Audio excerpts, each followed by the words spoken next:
আমি 9 টকা 10 টকা দি সেই বগা যিটো কণী হয় লেয়াৰ কুকুৰাৰ কণী সেইটো আমি কিনি খাব পাৰোঁ, কিন্তু আমি 12 টকা বা তাতকৈ 2 টকা এটা বেছি বা 3 টকা এটা বেছি দি কিনি আমি সেই যিটো অৰ্গেনিকভাৱে আমি যিটো পালন কৰা লোকেল মুৰ্গী হয়, থলুৱা মুৰ্গীৰ কণী, সেইটো আমি কিনি খাবলৈ কিন্তু আমি সক্ষম নহওঁ। নমস্কাৰ বন্ধুসকল, আসাম ফাৰ্মিং চেনেললৈ আপোনালোক সকলোকে স্বাগতম জনাইছোঁ আৰু এটা নতুন ভিডিঅ' লৈ আহিছোঁ। বন্ধুসকল, মই যিহেতু লোকেল কুকুৰাৰ কণীবিলাক বিক্ৰী কৰি আছোঁ বৰ্তমান, কাৰণ কেলৈ এইখিনি দেখিছে মোৰ লোকেল কুকুৰা হয়। আৰু মই প্ৰথম কি হৈছিলে, মই নিজে খাবৰ কাৰণে লোকেল কুকুৰা কেইজনীমান পালন কৰিছিলোঁ। তাৰপিছত যেতিয়া দেখিছোঁ যে কণী পাৰি আছে, কণী দি আছে, মই নিজে খাই কণীবিলাক থাকি গৈছে, তেতিয়াহে মই বিক্ৰী কৰিছোঁ কণীবিলাক। কাৰণ এইখিনি মই নিজে খাবৰ কাৰণে কৰা হৈছিলে। কি হৈছিলে, মই কেইদিনমান মানে আগতে কেইদিনমান অলপ জিমত যাবলৈ মানে গৈছিলোঁ আৰু জিমত, আৰু যাওঁতে তেতিয়া মই কণীটো ভাবিলোঁ যে এই যিবিলাক ফাৰ্মৰ কণী হয় সেইবিলাক খোৱাতকৈ, মেডিচিন দি যিবিলাক কণী পৰোৱাই সেইবিলাক খোৱাতকৈ মই ঘৰতে কেইজনীমান কৰি লওঁ। কিন্তু যেতিয়া কৰাৰ পিছত লাহে লাহে যেতিয়া কণী পাৰি আহিলে, পাৰিবলৈ ধৰিলে, তেতিয়া মানে কি হ'ল, কণী মই নিজৰ ঘৰত খায়ো আপোনাৰ ডেইলি ধৰি লওক মোৰ এতিয়া 20টামান কণী দিয়ে ডেইলি, 20টা 25টা এনেকৈ কৰি দি থাকে। তো সেই নিজৰ ঘৰত খায়ো মানে আমি কি হয়, থাকি যায়, সেই থাকি যোৱাখিনি আমি এতিয়া বিক্ৰী কৰোঁ, কিন্তু সম্পূৰ্ণ অৰ্গেনিকভাৱে। কোনোবাই যদি চাওক মোৰ এই ভিডিঅ'টো মই দেখাই দিছোঁ আপোনালোকক, সম্পূৰ্ণ নেচাৰেলিভাৱে মই কৰি আছোঁ। ইয়াত দেখিছে, ইয়াত মই মুকলিকৈ মেলি ৰাখিছোঁ এইবিলাক, আৰু মই যি খাবলৈ দিছোঁ সেইখিনি চাওক আপোনালোকে। ধানৰ গুড়ি হয়, মানে তুঁহগুড়ি হয়, ভুচি, এইখিনি মই এতিয়া খালে সিহঁতি খাই দিলে অলৰেডি। মই পানী তাত কি কৰোঁ, ধানৰ গুড়ি আৰু ধান সেইকেইটা মিলাই, ভাত চাত যিবিলাক থাকে আগদিনাখনৰ ৰাতি থকা যিবিলাক বেয়া ভাত হয়, সেইবিলাক মিক্স কৰি কিনি পানীৰ লগত মিক্স কৰি ইহঁতক দি দিওঁ, আৰু ইহঁতি সেইখিনিকে খায়।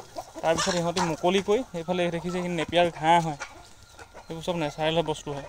এইবিলাক ঘাঁহ দেখিছে, সেইখিনি ঘাঁহ খায় কুকুৰাই। ঘাঁহ যিমানে খাব সিমানে কণী পাৰিব, আৰু সিহঁতৰ যিটো কেলছিয়াম, যিটো কণীত ভিটামিনখিনি লাগে, সেই ভিটামিনখিনি মানে প্ৰচুৰ পৰিমাণে থাকে, যথেষ্ট পৰিমাণে থাকে। আৰু তাৰপিছত এইফালে দেখিছে এৰিয়াটো মোৰ ইমান সৰু নহয়, আপোনালোকে দেখিছে বেক চাইডে সেই তালৈকে আছে, আকৌ এইফালে চাহ বাগান আছে। তো এইফালেও ওলাই গুচি যায়, চাহ বাগানতো চৰেগৈ। দেখিছে এইফালে মই এতিয়া নেট দি থৈছোঁ, যদিও এইফালে এটা বাট আছে। নেট এইটো কাৰণে দিয়া হৈছে যাতে মানে বাহিৰৰ বস্তু এটেক কৰে, যে ইয়াত কুকুৰাখিনি থাকিলে মানে এটেক আহিব নোৱাৰে বা অলপ ভয় কৰে সেইকাৰণে। কিন্তু কুকুৰাখিনিৰ কাৰণে এটা সেইফালে ফুটা আছে, তো সেইফালে সিহঁতি গৈ বাহিৰত চৰেগৈ, আৰু চৰি মেলি আহি কিনি সিহঁতি যেতিয়া সোমাই, নিজেই সেই ফুটাটোৱেদি সোমাই গুচি আহে। তো তেনেকুৱা, আৰু উৰিও যায়, কিছুমান উৰি গুচি যায়। তো এইবিলাক তেনেকৈ মই পালন কৰি আছোঁ। তো এইটো সম্পূৰ্ণ অৰ্গেনিক বুলি ক'ব লাগিব, সম্পূৰ্ণ নেচাৰেলি মই কণীটো প্ৰডাকশ্যন কৰি আছোঁ। আৰু কোনোবাই যদি মোৰ পৰা খাইছে, সেই কণীটো কিনি খাইছে, আৰু তেখেতলোকে মানে এইটো চিন্তা কৰিব নালাগে যে চিৰঞ্জীৱ গগৈয়ে কুকুৰা কণী মেডিচিন দি বা ইনজেকশ্যন দি কিনি কণী পৰাই কিনি খুৱাইছে, আমি নেচাৰেলটো খাব পৰা নাই। আৰু কি হৈছে এতিয়া, মানে কি হ'ল, মই নিজে খাবলৈহে মানে নোপোৱা হৈ গৈছোঁ কণী। এনেকুৱা ডিমাণ্ড আহি গৈছে মাৰ্কেটত, মানে কণী ইমান ডিমাণ্ড লোকেল কণীৰ।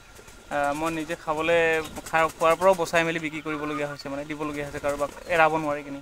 উপায় নাই, সিমানো দিব পৰা নাই। মোৰ যিহেতু বেছি কৰা নাই, মোৰ এই মাদাৰ মানে যি বাৰ্ড আছে আপোনাৰ 40জনীমান আছে, 40-50জনীমান আছে। সিহঁতৰ ভিতৰতে 25টা 30টা 20টা এনেকৈ কণী পাৰি থাকে। তো সেইখিনিকে মই মানে খাওঁ আৰু বিক্ৰী কৰোঁ।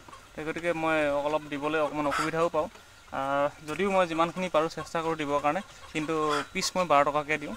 তো সেইটো মানুহে কোনো বেয়া পালে নহ'ব। দেখিছে আপোনালোকে, যিহেতু আপোনালোকে মানে আজিকালি মাৰ্কেটত যিহেতু কিছুমান কণী 9 টকা 10 টকা এনেকুৱা হৈ গৈছে। তো বাহুবলী কণীটোকে চাওক, 9 টকা 10 টকা। এইখিনি যিহেতু মই 2 টকা এটা বেছি ল'বই লাগিব, 12 টকা। তো সেইটো যদি বেয়া পায় আৰু উপায় নাই,